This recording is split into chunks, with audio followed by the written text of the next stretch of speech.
Hello everyone, good afternoon. मैं प्रेमजीत मिश्रा मेरे YouTube channel में आपका स्वागत करता हूं। जैसे फिजिक्स के क्लास 12 के इलेक्ट्रोस्टैटिक्स चैप्टर के कंटिन्यूएशन में हम जा रहे हैं। कल हम पढ़े थे Coulomb's law in scalar form, आज हम पढ़ेंगे Coulomb's law in vector form. चलिए शुरू करते हैं। Coulomb's law in vector form. उससे पहले इसको आरंभ करने से पहले कुछ टर्मिनोलॉजी को हमको जानना पड़ेगा। जैसे हम कूलम्स लॉ को दो पॉइंट चार्जेस के बीच में उसका फोर्स ऑफ अट्रैक्शन और रिपल्सन जानने के लिए यूज़ करते हैं। मान लो ये 3D कोऑर्डिनेट सिस्टम लिए हैं, जैसे ये X axis, Y axis and Z axis. ये 3D कोऑर्डिनेट सिस्टम लिए हैं। ये है ओरिजिन। मान लो इधर में एक चार्ज सिचुएटेड है, इसका नाम है Q1। इधर में एक चार्ज सिचुएटेड है जिसका नाम है Q2। ये दोनों दो पॉजिटिव चार्जेस मान लेते हैं। तो ओरिजिन से Q1 चार्ज का पोजीशन, ओरिजिन से Q1 चार्ज का पोजीशन को जानने के लिए यह होता है position vector R1 vector. Then origin से Q2 चार्ज कितना पोजीशन में, इसको जानने के लिए एक पोजीशन वेक्टर हम ड्रा करें R2 वेक्टर। यह है R1 वेक्टर इस डायरेक्शन में, ये R2 वेक्टर इस डायरेक्शन बारे में पता चल गया। अभी Q1 से Q2 कितने दूरी पे है, इसको जानने के लिए एक पोजीशन वेक्टर ड्रॉ करेंगे Q1 से Q2 की तरफ, तो वो होगा R12 वेक्टर। और R12 वेक्टर के पोजीशन वेक्टर का डायरेक्शन जानने के लिए एक यूनिट वेक्टर ड्रॉ करते हैं, okay. R12 vector along R12, ये जो R12 यूनिट वेक्टर है ये है अलोंग R12 के डायरेक्शन में ये यूनिट वेक्टर। अच्छा, अभी जो फोर्स लगेगा मतलब Q2 को Q1 के वजह से Q2 को जो फोर्स लगेगा वो होगा F21, मतलब फोर्स 2, मतलब force on charge Q2 due to Q1। इसको रिप्रेजेंट किया जाएगा F21 से। उसी तरह से Q1 चार्ज पे जो फोर्स लगेगा ये रिपेल होगा, ये तो पॉजिटिव है ना, मतलब Q1 पॉजिटिव Q2 पॉजिटिव है, तो Q2 को Q1 रिपेल करेगा जब वो ये फोर्स होगा F21। तो अभी Q2 Q1 को रिपेल करेगा इस डायरेक्शन में, ये होगा Q1 को Q2 के वजह से, तो F12 हो गया। अच्छा, और एक चीज ये बचे, क्या बचा, किस डायरेक्शन में जाएगा, ये जाएगा Q2 से Q1 के डायरेक्शन में, तो वो डायरेक्शन होगा R21 वेक्टर, और इसका यूनिट वेक्टर होगा R21 कैप। ये कैप होता है, ये जो चीज़ है ये सब कैप होता है। तो ये टर्मिनोलॉजी हम लिख सकते हैं। तो अभी हम क्या फाइंड आउट करेंगे, इसका फोर्स फाइंड आउट करेंगे। तो दो चीज़ हम अभी फाइंड आउट करेंगे। पहला तो फाइंड आउट करेंगे F21 फोर्स। तो फोर्स ऑन चार्ज Q2, ये होगा फोर्स ऑन चार्ज Q2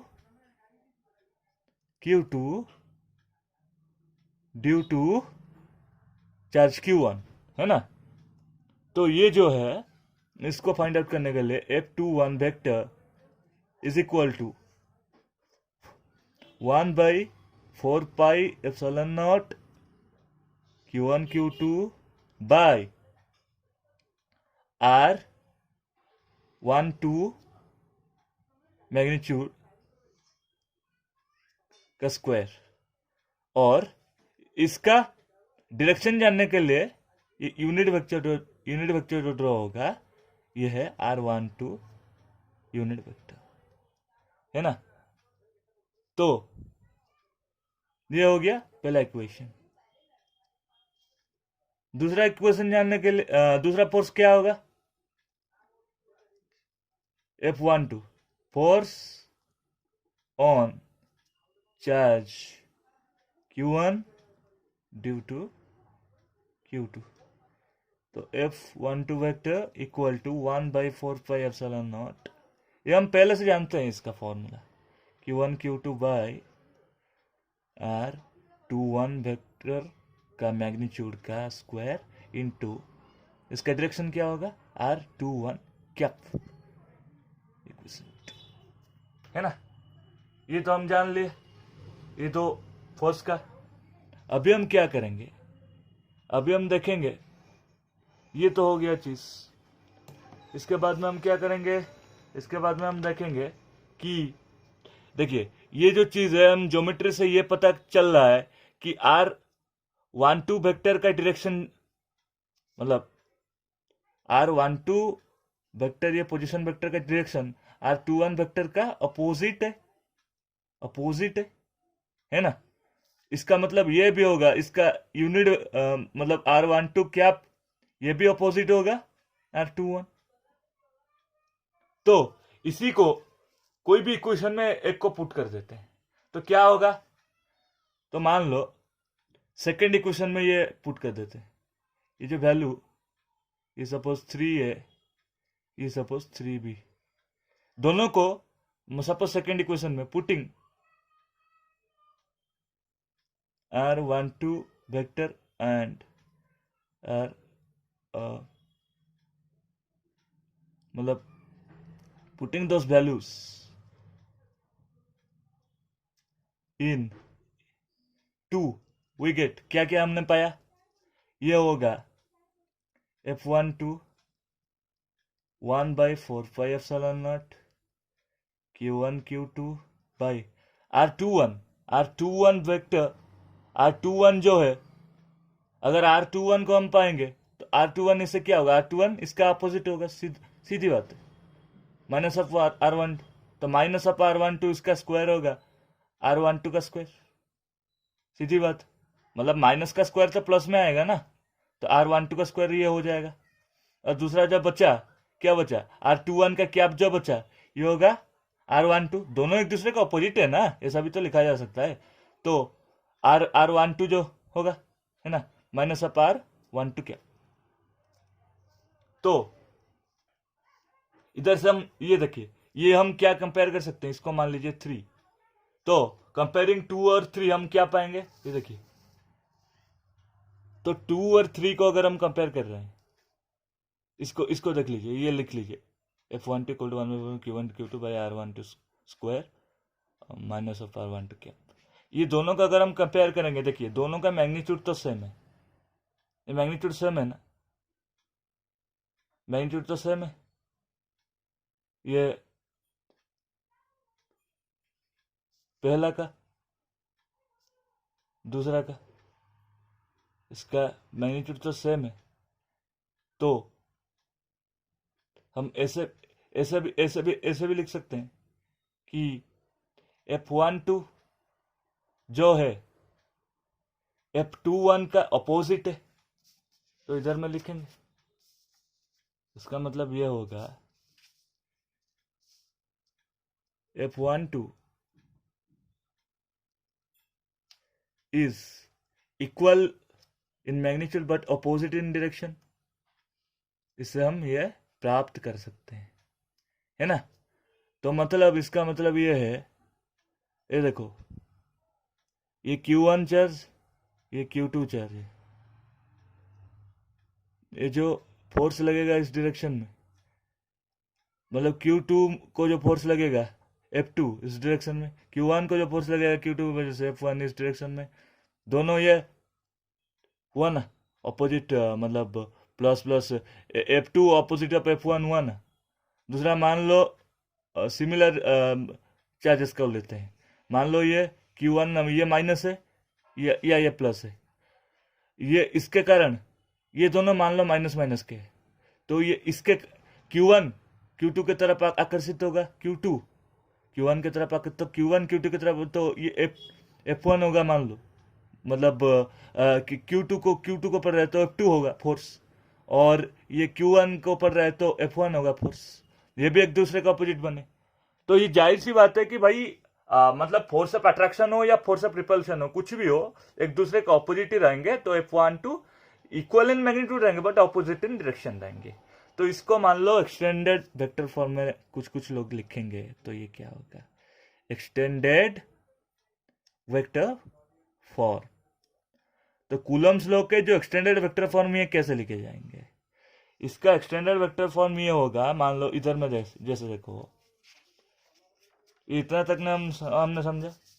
पहला पहला क्या समझा हमने, पहला ये समझा हमने कि ये देखिए, ये एक R12 वेक्टर है, इधर में डायरेक्शन, इधर में डायरेक्शन R21 वेक्टर है ना, ये जो है यूनिट वेक्टर है। तो यूनिट वेक्टर को हम पहले जो अपना 11th में, क्लास 11th में स्केलर वेक्टर में पढ़े थे, तो R12 वेक्टर का यूनिट वेक्टर क्या होगा, R12 का R12 वेक्टर का मैग्नीट्यूड है ना, ये है। इसी तरह के R21 वेक्टर का क्या होगा, R21 वेक्टर सॉरी R21 क्या होगा, R21 vector by R21 vector का मैग्नीट्यूड है ना। तो ये होता है। अगर मान लो हम वही इक्वेशन को फिर से दोहराएंगे तो कैसे क्या होगा, इसको अगर हम फिर से दोहराएंगे, मतलब 1 2 को अपोजिट मतलब इसको लिखेंगे, अगर ये पोजीशन वेक्टर के फॉर्म में, तो कैसे लिखेंगे, मैग्नीट्यूड डायरेक्शन। देखिए मैं लिखता हूं, ध्यान से देखिएगा, F21 1/4πε0 Q1 Q2 by R12 magnitude का स्क्वायर। इसमें क्या था, R12 का कैप, तो R12 का cap equal to R12 vector by R12 magnitude, यही है। तो इसको ये लिखा है 1/4πε0 Q1 Q2, ये देखिए ये स्क्वायर है, ये 1 है, तो R12 ये सिंपल लगेगा। मैग्नीट्यूड देखिए, मैग्नीट्यूड का मतलब वेक्टर का मैग्नीट्यूड मतलब ये ऐसे ही आएगा, सीधा R12 लिखा जाएगा, तो इसका Q हो जाएगा, और R12 वेक्टर जैसा का तैसा रहेगा। ये एक इक्वेशन रहेगा, मान लो इक्वेशन 3 रहता है, मतलब इसको मान लो इक्वेशन 4 है। दूसरा है F12 वेक्टर। F12 वेक्टर क्या है, 1/4πε0, इसको कैसे रिप्रेजेंट किया जाए, Q1 Q2 by R21 vector का मैग्नीट्यूड का स्क्वायर इनटू ये क्या, R21 क्या था, तो R21 vector by R21 vector का मॉड। तो ये क्या होगा, 1/4πε0 Q1 Q2 बाई, ये जो मैग्नीट्यूड को ये सिंपली ऐसा लिखा जा सकता है, इसका Q होगा, ये 2 + 1 होगा, इसका Q हो जाएगा, इंटू R21 ये हो जाएगा।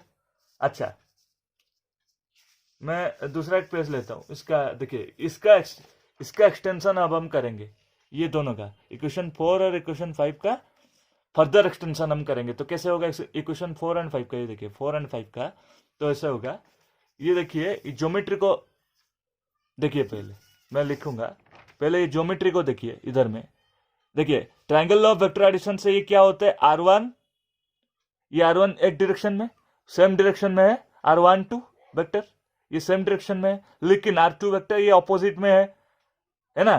तो क्या होगा, सेम डायरेक्शन जो है वो ऐड होता है अपने एक दूसरे से, और जो ऑपोजिट होता है वो माइनस होता है, सेम डायरेक्शन प्लस होता है। तो R1 vector plus R12 vector minus R2 vector is equal to null vector और 0।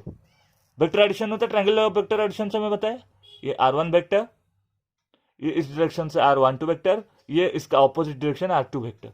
तो इधर में R12 वेक्टर क्या आएगा, R2 vector minus R1 vector, समझ गए। तो ये जो इक्वेशन था, ये 4, ये जो R12, ये जो R12, इसको हम कैसे लिखेंगे, ये देखिए, F21 equal to 1/4πε0 Q1 Q2 by R12 Q into R2 minus R1 vector, R2 vector minus R1 vector. ये हो गया इक्वेशन नंबर 6, जो कि ये फाइनल एक्सप्रेशन है F21 वेक्टर की, ये फाइनल एक्सप्रेशन है। और अगर आप F12 फाइंड आउट करना चाहते हैं, देखिए F12 के लिए क्या होगा, F12 के लिए ये R1 वेक्टर ये डायरेक्शन में है, लेकिन R21 वेक्टर अपोजिट डायरेक्शन में। देखिए R2 वेक्टर इस डायरेक्शन में है, तो R21 वेक्टर इस डायरेक्शन में है, मतलब R2 और R21 सेम डायरेक्शन में है, लेकिन R1 अपोजिट डायरेक्शन में। तो क्या लिखेंगे, इससे लिखेंगे R2 vector plus R21 vector minus R1 vector equal to null vector और 0। Triangle law of vector addition put कर रहा हूं, तो R21 वेक्टर क्या होगा, R1 vector minus R2 vector. तो इसी को F12 को पुट करेंगे वो इक्वेशन 5 में जो था, तो क्या होगा 1/4 epsilon naught Q1 Q2 by R21 whole q into R1 minus R2। वो जो R21 था ना, उसी को लिख रहा हूं, R1 माइनस R2 वेक्टर। तो ये जो है फाइनल एक्सप्रेशन ऑफ F12। तो F21 एंड F12 का फाइनल एक्सप्रेशन से extension of Coulomb's law proof होता है। तो आज का वीडियो सेशन मेरा कैसा लगा, अगर अच्छा लगा तो प्लीज़ लाइक शेयर और सब्सक्राइब करिए, और कमेंट करना मत भूलिएगा। कमेंट करने से मेरा इन्फ्लुएंस ज़्यादा बढ़ेगा। ये वीडियो में इसी तरह से आपको बहुत एक्साइटेड करने वाला हूँ, और फिजिक्स अच्छे से आप समझेंगे। ठीक है, आज के लिए इतना है, बाय।